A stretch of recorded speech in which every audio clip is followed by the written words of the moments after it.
caught more passes versus the Patriots in the Belichick era, including the playoffs, than Reggie Wayne with 79. Skip, if you were Mr. Wayne, would you have waited for Green Bay? Molly, Stephen A., I would have. And I was very surprised that Reggie Wayne didn't wait at least a day just to let this play out. Just one more day. Now, you know and I know, maybe Belichick put the fear of Belichick in Reggie Wayne and just said, my way or the highway, pal. It's now or never. I don't know. But remember, Reggie Wayne and Aaron Rodgers share an agent in David Dunn. So I'm just guessing that there was some communication going on there. I'm guessing that Aaron Rodgers would have wanted Reggie Wayne. Who wouldn't want Reggie Wayne? Even at age 36, he's just such a good locker room presence. He's so smart. He's so stable, high character, good man, runs great routes. Who wouldn't want that as a quasi-replacement, even at age 36, for Jordy Nelson?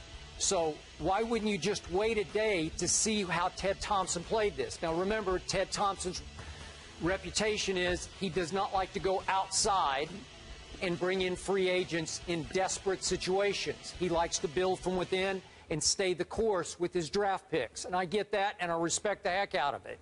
He did it once, you might remember, at running back in 2012 in August when they had a spate of injuries at running back, and he tried Cedric Benson. They went outside and brought in Cedric Benson. Didn't work out. They brought in Julius Peppers as an out-of-character free agent, and it really worked out. So would they have gone for Reggie Wayne? I don't know. My guess would have been yes.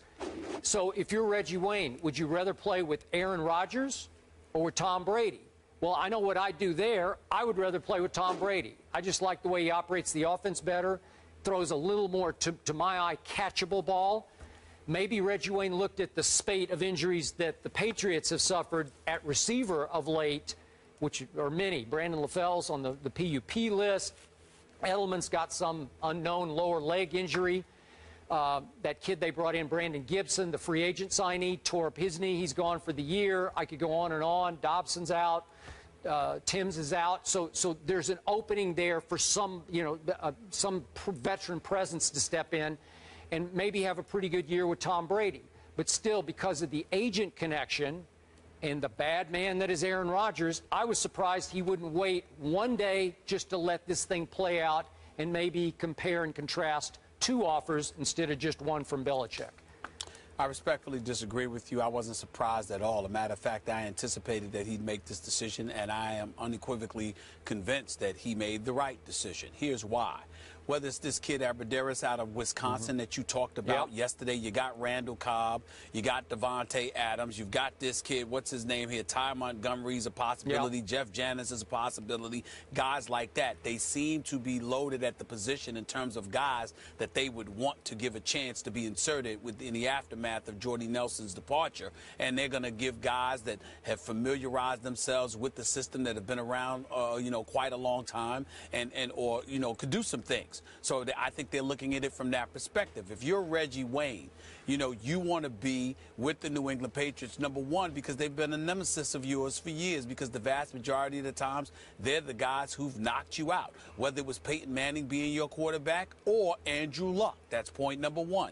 Point number two, you are 36 years of age. Point number three, 3 of the last 4 seasons, you haven't had a 1,000-yard season. So there's some dissipation that has taken place there. Yes, you still can run routes. Yes, you still have speed. Yes, you still have tremendous ability. You're a great, great guy. You're a consummate professional. You deserve to still be in this league. There is no question about that.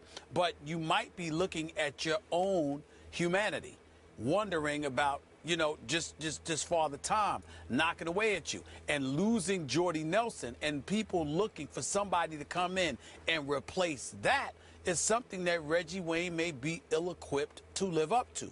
Whereas in New England, you have a bevy of dudes. You've got a Rob Gronkowski. You've got the Amendolas and the Edelmans and what have you. And with Gronkowski there, basically suffocating the middle of the field because he's going to draw all the attention, it gives you room at the wideout spot to really do damage that you may not necessarily have in Green Bay because the tight end spot is their weakest position. That's their Achilles heel on the offensive side of the ball. So I think if you look at all of those things, it is clear that Reggie Wayne made the right decision not to also add the familiarity with AFC competition. Can't ignore that either.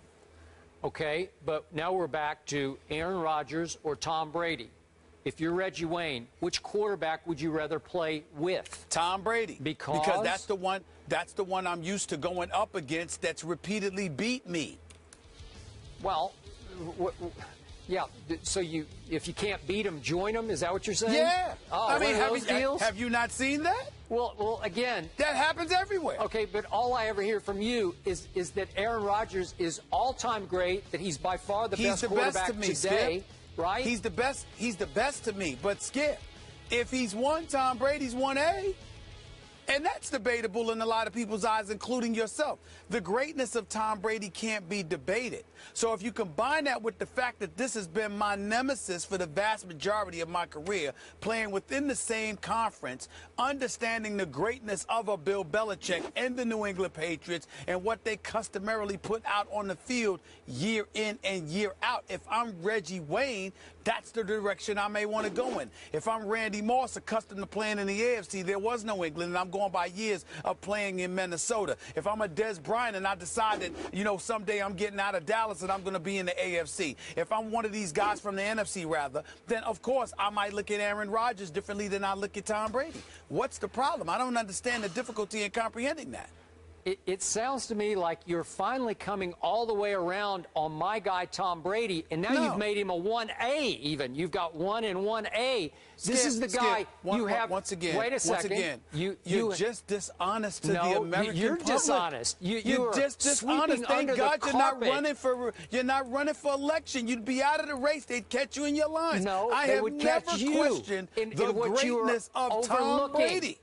I've never questioned the greatness of Tom Brady. I just said he ain't Aaron Rodgers. Wait a second. And I stand by that. Can I quote you on he tap dances more than the late, great Gregory Hines? So does Peyton Manning. That doesn't mean they're not great. That just means they tap dance very well. That's all. Oh, so you're talking about off the field, he actually can tap dance. Is that what you're talking about? No. I'm talking about in the pocket. Thank you. Well, you got to remember, Aaron Rodgers doesn't have to tap dance because he actually has the ability to run and scramble. Tom Brady doesn't do that. Peyton Manning doesn't do that. Okay. So they got to tap dance in the pocket. Aaron Rodgers does not have to do that because he has mobile skills that they don't have. Timeout. Is that not true? Is that not true? I think what's true is that you have ridiculed Tom Brady in the past as a dink and dunk artist who tap dances under pressure. The brother is big time. He's just no Aaron Rodgers. No one is. Aaron Rodgers is the best, man. Aaron Rodgers is the best. Okay, so to clarify, Stephen A., you think Wayne shouldn't have waited. He did the right thing playing with Brady. Skip, you would have waited maybe to see. And would you have gone Brady or would you have gone Rodgers? I'm Tom Brady all day. You're Team Brady. I like to catch those easy passes instead of those bullets. We're Team Brady for the dink and dunk right now. Yeah. Speaking of vets getting called up, we love you, Stephen A. Michael Vick hasn't been signed by any team this offseason, but that may change soon. We'll tell you which team is interested after the break. Plus, Hall of Famer Jerome Bettis, a.k.a. The Bus, joining the desk next.